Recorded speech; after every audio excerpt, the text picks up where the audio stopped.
Sophronius comes out of the gates weeks later to meet the Caliph because he sees the Caliph's army arrive.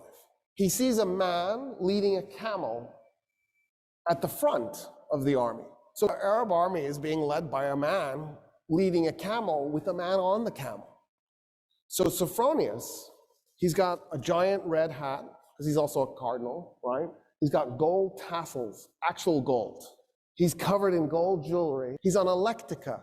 The lectica was the couch that the Romans would ride, and then they'd have like 4 or 8 men, depending on how big it is, carrying it, on this lectica being fanned.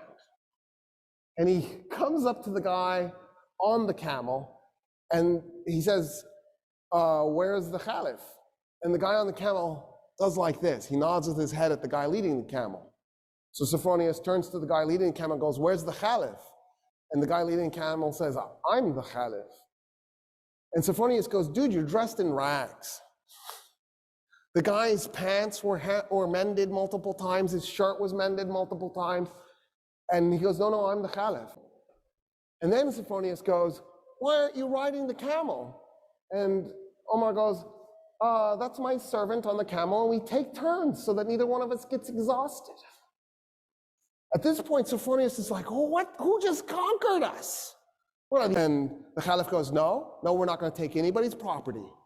We're going to leave the city exactly like it is. The only thing I want to do is eject the Roman politicians.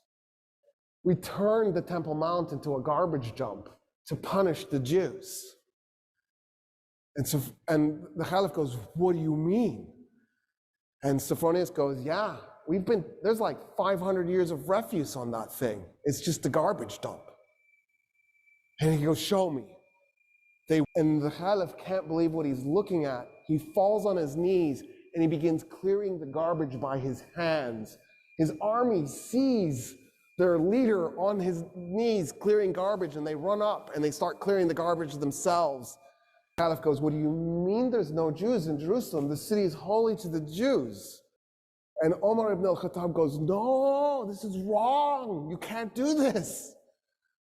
And so he turns to a convert to Islam, a Jewish convert to Islam, and he says, I need you to find me 80 Jewish families that were willing to volunteer to move to Jerusalem so we can reestablish a Jewish presence in this city. And that's how the Muslims conquered Jerusalem.